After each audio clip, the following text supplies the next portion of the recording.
On this episode of Driven Too Far, we're talking about accident procedures and what you need to know as a professional driver.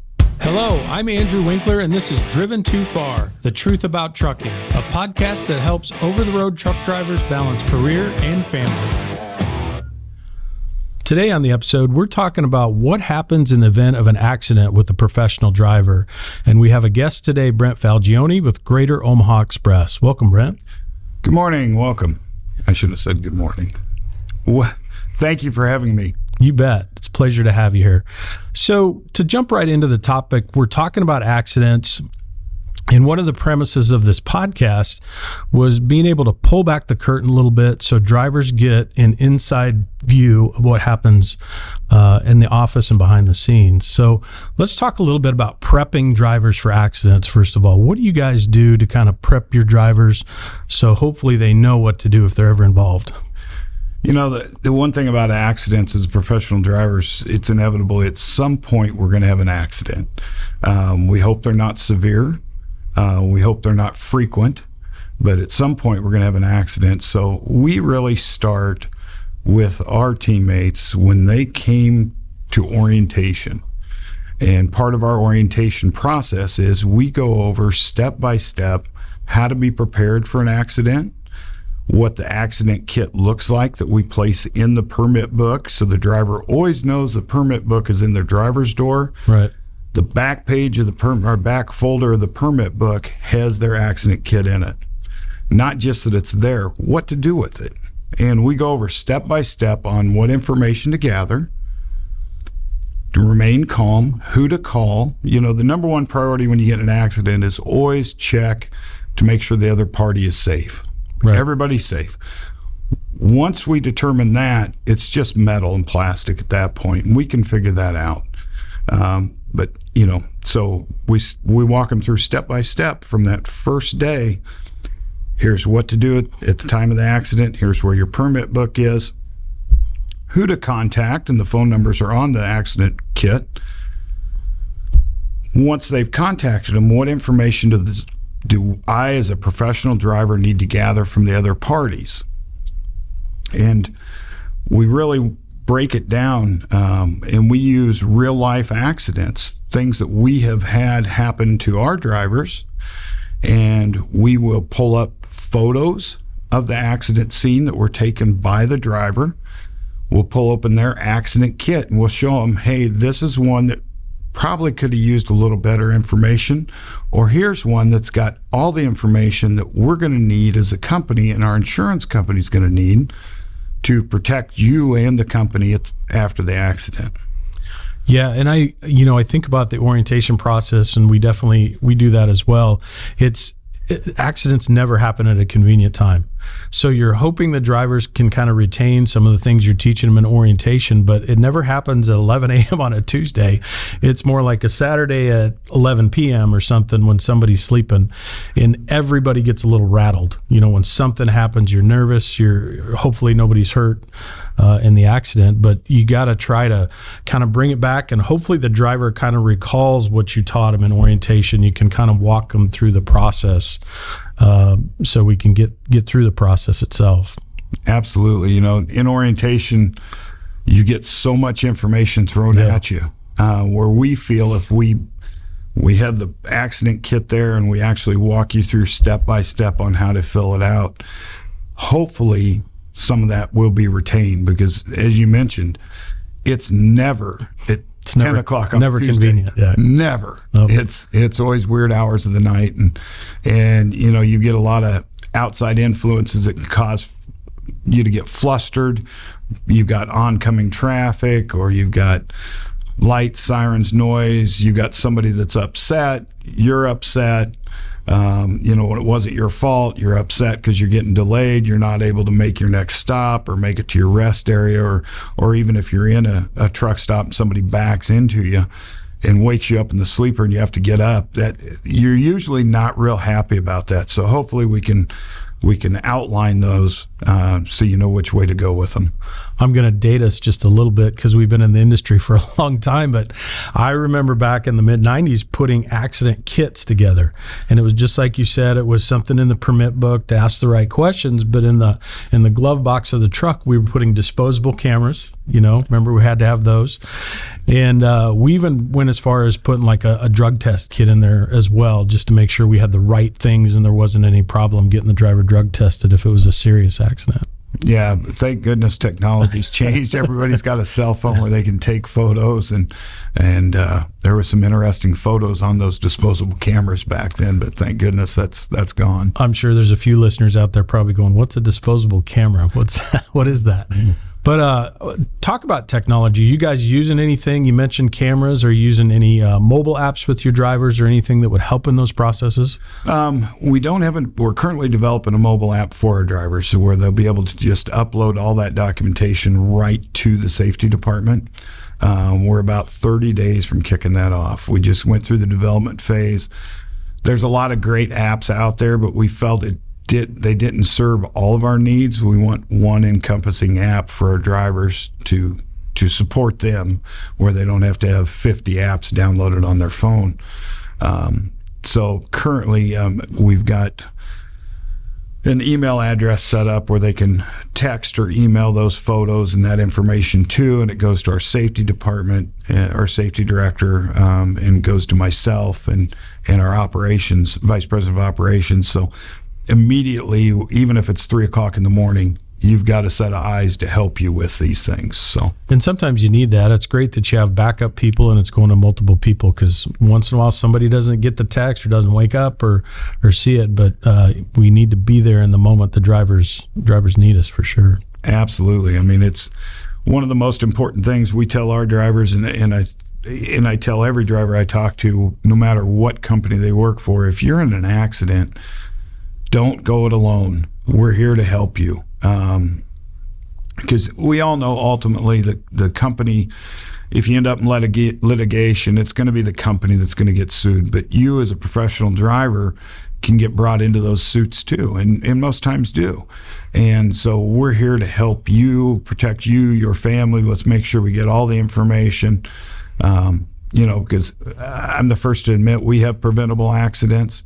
And when we do, we want to take care of those and get those taken care of and solved and resolved and get payment made out and make everybody whole as quickly as possible. We don't ever want those to go to litigation. So,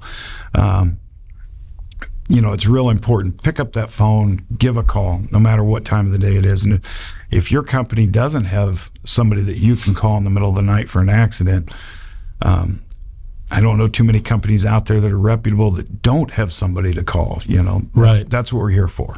Do you ever run into this? I'm thinking about this because it just happened to us. We had a couple incidents over the last couple of weeks, and we were in our leadership meeting, and the safety director was kind of going over some of those things, and he's telling us about these, and there was a delay from the driver calling and reporting, and sometimes it was a day or two delay.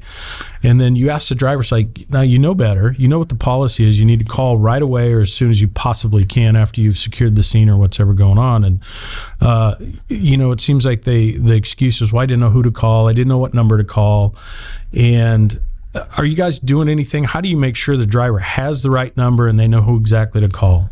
So when I go up to meet with the orientation class each week, one thing that I do is we make sure that they pull out their cell phones and we enter the numbers in their cell phones right then and there. Yeah, watch them do it. And we watch them do it, help them do it, and we talk to them. And I'm not saying we do everything right, because I don't know of a company out there that does 100% correct every single time, but we sure try. And I tell them, in our drivers, any of our drivers or anybody in the industry that knows me, I don't fire drivers for having an accident. Now, if you don't tell me about an accident, I may fire you because I can't trust you. Yes. So transparency is everything. I know we're all human. We're going to make mistakes, but the industry the insurance industry put out a study, and it said that the average report time was 4 days on an accident. 4 days. That doesn't work, does it? That doesn't work. No. By the time it's 4 days, I mean, used to be you'd be able to get a car repaired in 4 days. Not today, but you used to be able to, you know. And so our company mantra is 4 hours or less. We have to know about every single fender bender, everything, 4 hours or less. You know, and there's no excuse with technology, and you can send via your ELD. You can send a message to dispatch. If you don't have cell phone service, most cell phone providers have pretty good coverage through the country. There's not too many places where you can't get a phone call out. So pick up that phone and call. I think probably a good portion of the trucking company leaders out there look at things a lot like you and I both do. And that's, you know, when an incident happens, first of all, we want to take care of everybody involved. And if you're a driver and you're panicking and you're worried about your job, maybe that's the reason they're delaying and not calling. Don't act like that, because I think most of us think of, just like you said, I'm probably not going to terminate somebody over an accident unless there was a lot of negligence involved. But we need to help you. We need to help the process and everybody that's involved there. So don't let that kind of fear creep in and be the reason you don't call your safety director or your team immediately. Absolutely. I mean, the fear of, we all fear change. Yep. We know what it costs to change jobs. We don't want to be unemployed. We got, you know, our families at home, and we got to be able to provide for them. We take that out of the equation. If you call, that's all we ask. You call. And we'll help you. Yeah. So let's talk a little bit about, let's say the accident has happened and the driver has called you and notified your team. What's happening in the background at your company? So once the driver's called us, whether you get our safety director or myself or somebody on the operations team, we're going to walk you through the same steps every time. And we have, much like you have an accident sheet, an accident kit, we have an accident kit in the office, and it's a checklist, and we go down that checklist with you, and we're going to ask you, okay, you're going to need to follow the accident kit, and you're going to get a copy of a picture of their driver's license, picture of the registration, picture of the license plate of the other car, get pictures of the other automobile or truck or piece of property, if it's, you know, whatever's damaged, get pictures of it. But we're going to also coach you to not get right up on it. Take a picture back. With the resolution on the digital cameras now on your phones, we can always zoom in. So stand back, get pictures of all angles. But probably one of the most important things that we have found at post-accident as we work through these claims is whoever the reporting agency is that shows up on scene, whether that's the local police, a sheriff, a state patrol, for any first responders, get pictures of the side of the door so it tells us who was there. Get a picture of the license plate because that identifies who the driver was. So if we're waiting for an accident report or trying to figure out who all was on scene, we have that information, can go back to them and say, okay, we haven't got this report yet, or your report is different from this report. Let's sort it out and get to the facts. So you can't take too many pictures in this case, and the phones will handle all kinds of stuff. So just take shots of anything and everything that you can. Pretend it's a 10-year-old's birthday party. Snap pictures for grandma everywhere. Right. So we tell them just, you can't take too many pictures. Yeah. Let's talk a little bit about, so the driver has reported the accident to your team. What is the insurance company doing in the background for the next several days? So the insurance company, once it's been reported to them, they've got a lot of moving parts in the background. They're going to be looking for independent adjusters possibly to go out to a scene. They're going to be waiting on the police report. They'll be looking at the photos that you took. Of the scene of the accident damage. They may even reach out to you to get a statement. And that's one real important thing that we tell everybody is we feel bad even if an accident is our fault, but we want to limit who we talk to about it. And the reason being, you want to make sure that you have all the facts. Now, they may be able to see something from the dash cam video, which we will instantly provide them, the photos that you provide, statements of witnesses. The perception during an accident doesn't always match up to what truly happened. Yep. So you want to be careful about your statements, but if your insurance company reaches out to you, and generally your safety department or a member of the management team will reach out to you and say, okay, this adjuster is going to be contacting you to discuss the accident. Go ahead and talk to them. And when I say be careful who you speak to, let's back up a minute. Any law enforcement agency or first responder, any information you can give them about the accident, especially if there's an injury or fatality, make those statements to them. Always make those statements. Fill in law enforcement to the best of your knowledge, but keep it to the facts that you know. Yes. And that's sometimes we think we know. So it's human nature to want to be the person in the know. But unless you actually know what happened, don't make that assumption. We just, the podcast that dropped this week was on dash cams and things like that. And I remember the guest we had on there, he was talking about a situation where there was actually 2 eyewitnesses to an accident, and they assumed the truck was at fault. But when you went to the dash cam footage, they found something else out, that the four-wheeler actually cut the truck off, and of course the truck clipped it and sent it into the ditch. But from the eyewitness point of view, they couldn't see that. They didn't know that. They told what they thought happened, but the video was critical in that case. And we've seen that in our own accidents. We had one not this winter, but last winter, where an automobile lost control in front of our truck as they went to go around them. To the witnesses, we hit the car and caused them to spin in front of us. Yeah. But the dash cam video clearly shows the car was 60 feet in front of the truck when it lost control.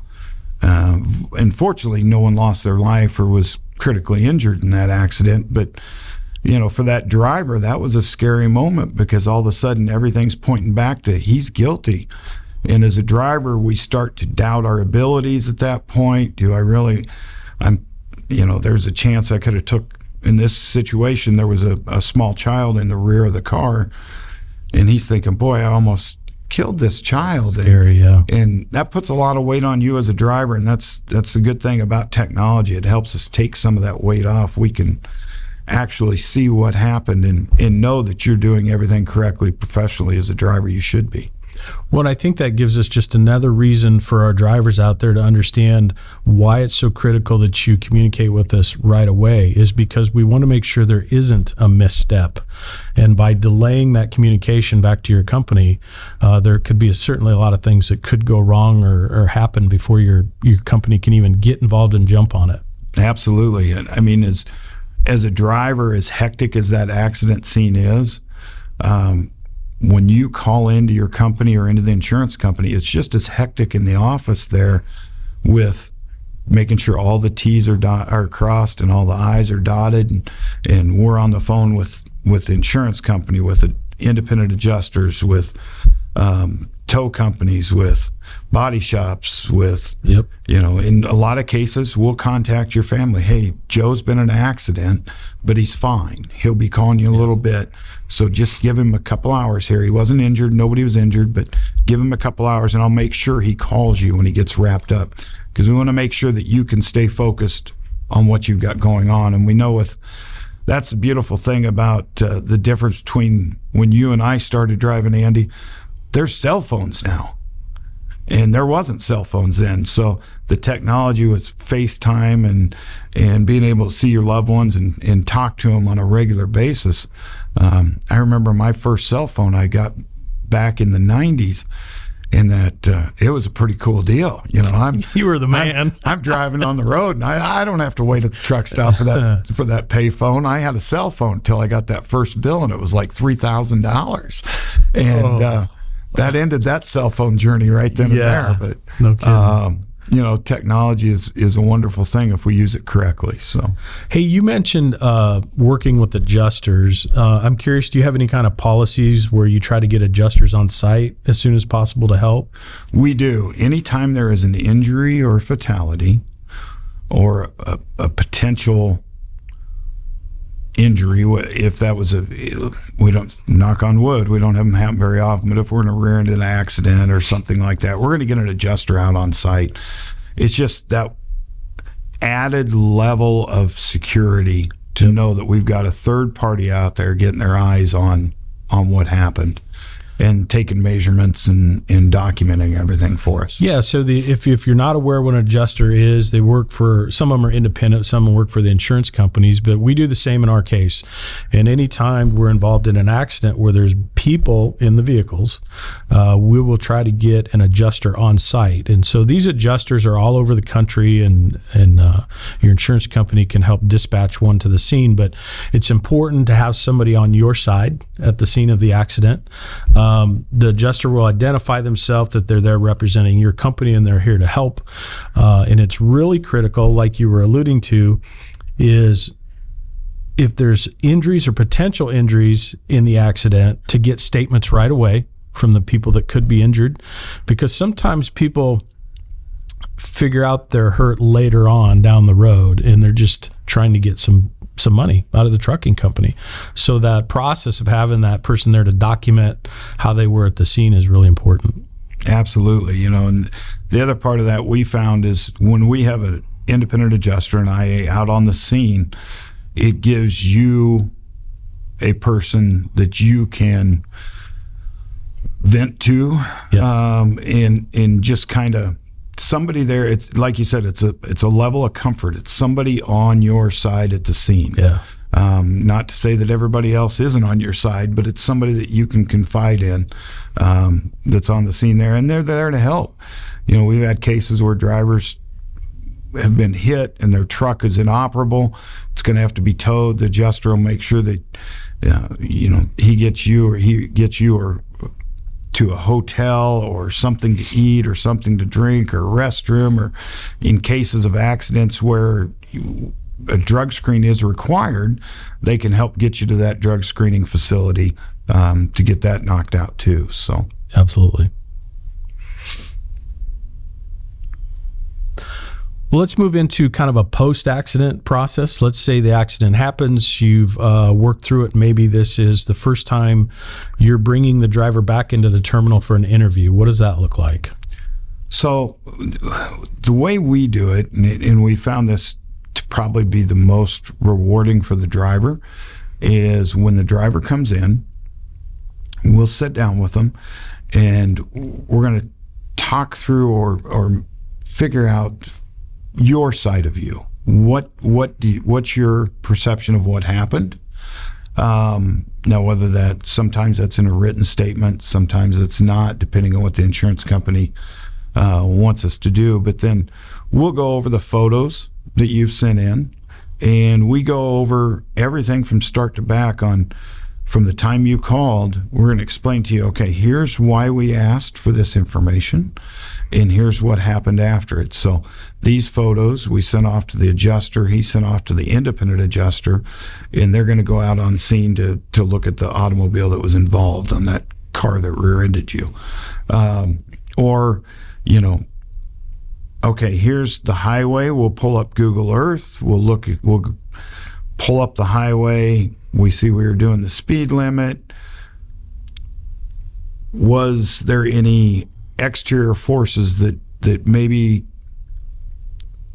I won't say caused the accident, but could have weighed on the accident? Was there an on-ramp, an off-ramp, a stop sign, a yield sign, a school zone, whatever the case may be? Was there construction going on? We're going to talk through that. What was the weather like? We want to know all of it. Everything that you've provided the police, we want to know as well. And then we break down the accident to say, okay, given the situation, other than getting out of bed 5 minutes earlier or staying in bed 5 minutes longer, right, what could we have done to prevent this accident? Is there anything at all we could have done? And we'll look at from the time your day started on the pre-trip if you loaded or unloaded prior to the accident, the load that you're going to pick up, the next load, or the load that you're under, what's time restraints there. Your route selection, we look at the route selection. There's certain highways in the U.S. that we talk to our drivers, and we try and stay off the 2-lane highways as much as possible. Let's stay on the 4-lane highways so we always have an out, always have an out. The Smith system, you got to look, scan the road, find that out. But we break it down, and it's not to cause blame on you, but it's to help us evaluate the accident, help you evaluate your actions during the accident, and ultimately, in the end, we hope there wasn't a thing we could have done. It was completely non-preventable. But if there was something we could have done, we can learn from it and move forward, and it makes you a better driver. So you mentioned the word non-preventable. That's a big one in our industry. So can you explain to us the difference between preventable and non-preventable? And do you feel like professional drivers are held to a higher standard than the four-wheelers out there? The differences between a preventable and a non-preventable. A non-preventable accident is there is nothing in your control that you could have done to prevent the accident. Nothing. Not, I could have done this, but it was still safe. No, it's nothing. Preventable accident, I would say, and I look at myself too, and I look back at my driving career, and I always joke that I only had one preventable accident. Well, I only had one accident, but in my mind, it was preventable. So preventable accidents, if you could have done anything to prevent that, and that even means if you've got oncoming traffic onto an on-ramp, you're in the right lane, could you have gotten to the left lane? Maybe you couldn't. Maybe there was a car there. And that's a great thing about technology. That'll tell us if there's somebody there. Or could you have slowed up and let somebody in front of you if they clipped your right front fender? So we look at all aspects of that of, is there any way this accident could be prevented? Now, without divulging who the driver was or too deep into the situation, we provide the facts and the photos. And in cases of questionable accidents, we'll rely on a group of our drivers, senior drivers, that have excellent safety records. And we may review that accident with them to say, okay, we're kind of stuck here. Is this a preventable or non-preventable? Right. And you as a driver, if your safety department deems it preventable, don't be afraid to question, was it preventable? Explain to me how it was preventable. Because any accident's going to go on your DAC report, and that's your credit report. And I know earlier in podcasts you've talked about the DAC report and how important it is to keep that clean. So don't be afraid to respectfully question whether something's preventable. And as a professional driver, you deserve that answer. And as a company, we feel you deserve that answer. So we're going to talk through that. And if it comes up that, we don't always agree on whether something's preventable or non-preventable, we'll take it to that panel of drivers and say, okay, here's the accident. Here's the facts of the accident, just the facts. Do you feel this accident is preventable or non-preventable? And we always have an odd number of drivers because we don't want a deadlock jury. So, right. But it's amazing what we have found is whether that number is 3 or 5 drivers that we present that accident to, in most cases, they have a unanimous decision. Now, we talk about whether you're held to a higher standard. Publicly, you are held to a higher standard. Now, should that be? No, but we are. We're professional drivers. So the public is always looking at you whether you think they are or not. And it's amazing. You get in fender bender with your automobile, you're on home time, you'd be lucky to get anybody to stop. But you, as a professional driver, getting a fender bender, chances are you're going to have, if you're at fault, there's going to be 30 people stop because everybody wants to hear their side of the story. So, but then also amongst your peers, I think as drivers, we all hold ourselves to a higher standard. And we kind of see that with our accident review board. We see that with any of our groups of drivers that we bring in. We use a philosophy. We really design our company and our policies and all that. As we develop those, we rely on advisory boards, and that's of you, the drivers. And so as we talk through things, a common theme comes up in all those advisory boards that, you as a driver, we as a driver are held to a higher standard. And it makes sense.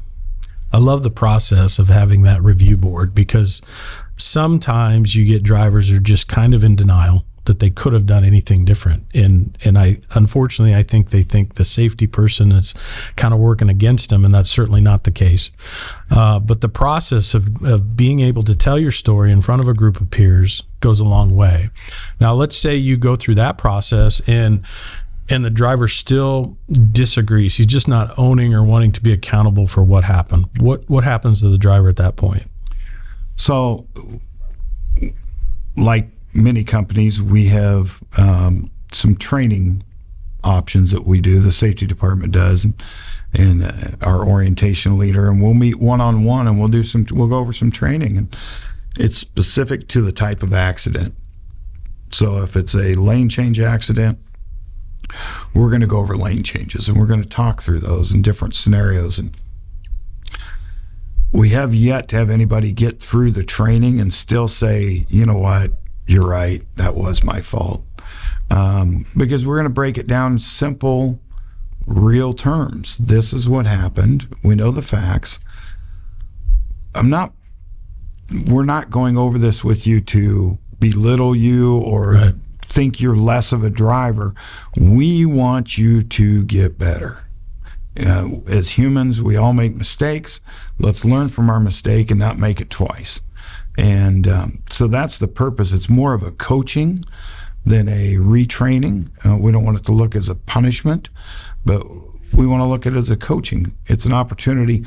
I'm going to learn as much from you as you're going to learn from me.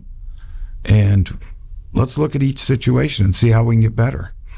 I look back at my days in safety, and I can recall a couple different drivers having accidents. In both of these cases, they overturned the truck. One of them, he just took an off-ramp too fast, and the other one was coming down kind of a windy 2-lane road and probably too fast and upset the truck. And in both cases, the first guy down the 2-lane road, he says, I says, what happened? He says, well, the load shifted. I go, well, when you upset the truck, yeah, the load tends to shift, right? He wasn't getting it. So I said, this was always my kind of philosophy, is if you're in an accident and you can come in and you can own the process and you learn something from the process, then I think we've got a better driver from the outcome of that. Now, if you come in and you're denying it and it's really clear that you made a mistake, I don't have a spot for you on the team anymore.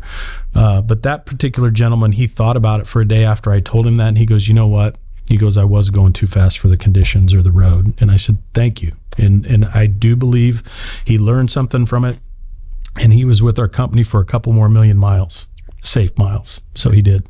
And as a company, that's our goal. Is we don't like drivers coming and going. We don't like to terminate somebody.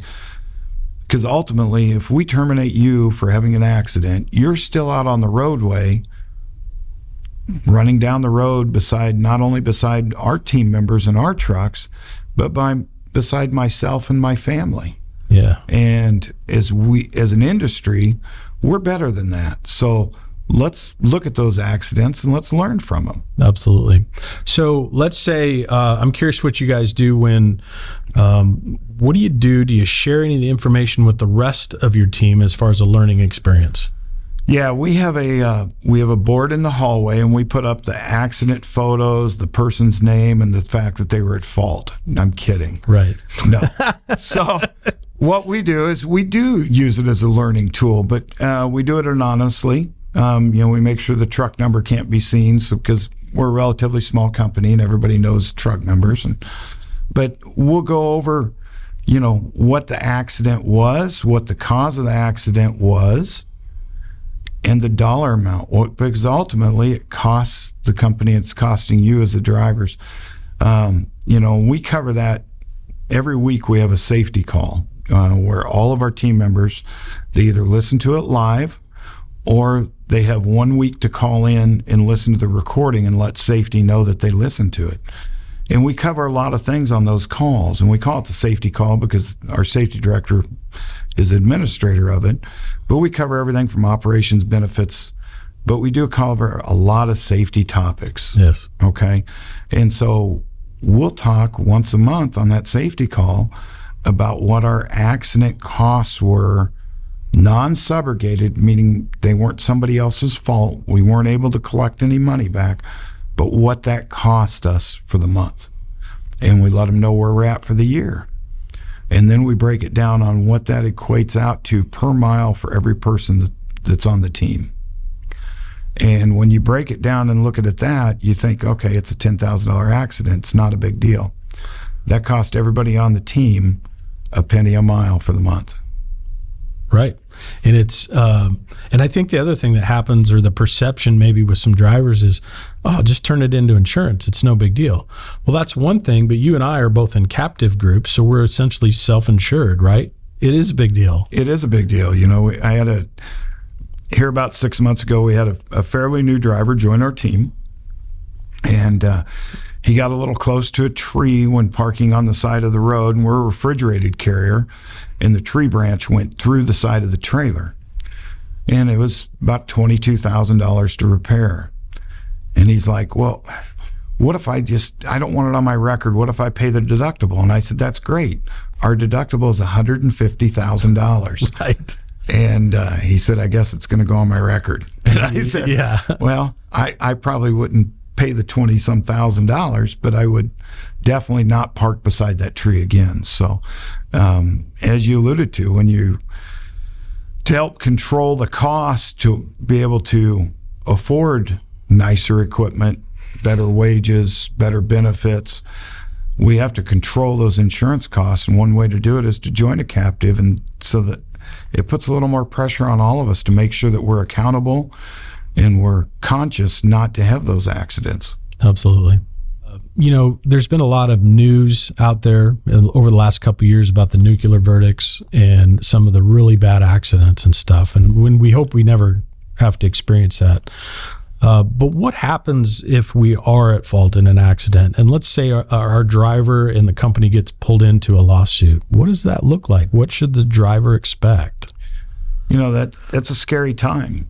We, as being in the industry a long time, have been through it numerous times. But you as a driver, most drivers never go through it. But if you do happen to go through it, it's probably a once-in-a-lifetime situation. So it is scary for you and your family, because now all of a sudden you're getting drawn into a lawsuit. You're named in the lawsuit. The pressures from home, because now you're personally getting sued, and the company will represent you and protect you as long as you've been transparent and honest. And you've got to be honest in an accident situation. Honest with the police, honest with your company, honest with your insurance company. We all make mistakes, and we know that, but if the company knows about those mistakes, they have a better chance of protecting you. So you've got to be honest at all times and stick to the facts. Many years ago, I had an insurance adjuster tell me that often he had clients write out a statement immediately after the accident at the scene. And he'd wait for 2 hours and have them write a new statement out. Say, hey, I lost your statement. Just to see how much the story had changed. And it was amazing to him, and it was amazing talking to him how much those stories had changed, how much more information we had at 2 hours later. May or may not have been factual to the accident, but the story sounded a lot better. So you got to be careful with that. Just stick to the facts. The other thing is, if you get into a deposition situation or you're called in to testify in court, whoever you talked to about that accident and gave details to, you're going to be asked about that. So you've got to be very careful who you talk to. Don't talk to other drivers about it. Stick to talking to company representatives of insurance company. They're the ones that are going to be able to help you. The other thing to remember is your data gets drawn in. When I say that, your cell phone records, your GPS, your laptop, and we don't think about it, but the video games, Xbox, PSPs, all those items, and even televisions now, when you have them in your truck, they all have somewhat data recording, whether it's position history or usage history or things like that.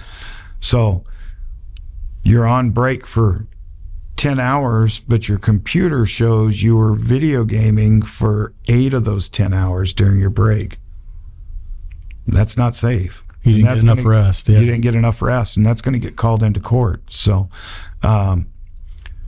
you as a professional driver or anyone that's involved in an accident has a requirement to preserve that information if needed.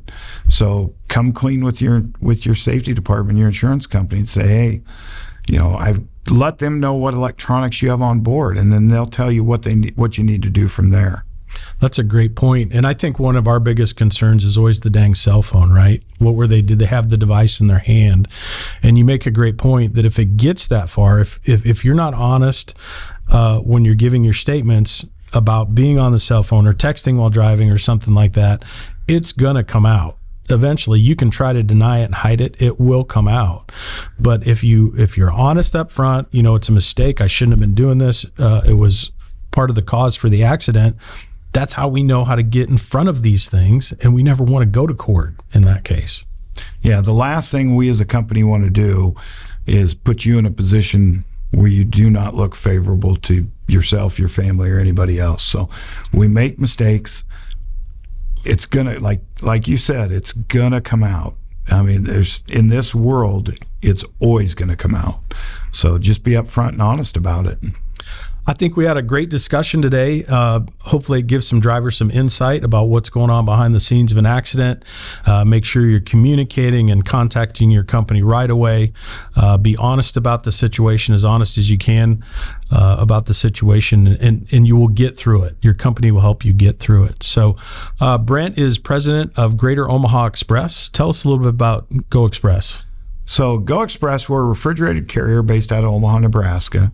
We have common ownership with Greater Omaha Packing, a meat packing company. So we are a refrigerated carrier that's heavy in the proteins, liquor, pharmaceuticals, consumer goods. We run a nice little fleet. We've got about 135 team members that are on the road. We believe that you, as a driver, we can't do our job without you. You can't do your job without us. Coming from a driving background, I was a driver. I miss those days, especially when 3 o'clock in the morning when you have an accident, you call me and wake me up. I'm kidding. But no, there's something to be said for being out on the road. And many of our team members have driven, the supporting team members in the office. So we understand what you're going through. And we as a company believe that as an industry, we all got to get better. So that's our number one mantra is together we all win. And that's whatever company you're driving for, whatever, if it's one of Andrew's drivers, we're all on the same page and we're all in this together. So if a driver wanted to check out Greater Omaha Express, where would they go to find you? goecareers.com or Greater Omaha Express on Facebook. And I'm sure there's a recruiter number there somewhere that they can pick up and call, right? There is, but I will tell you, and I wholeheartedly mean this, don't pick up the phone and call a recruiter. Find one of our drivers, talk to them. And I think that's important when you're looking at companies to make sure you talk to other drivers. 100%. I love our recruiters, but their goal is to get you in the door. And we're going to do it honestly, but if you want to know the good, the bad, the ugly, talk to one of the drivers. Talk to the driver. Absolutely. Right. Thanks for being on the show today. Hey, thank you.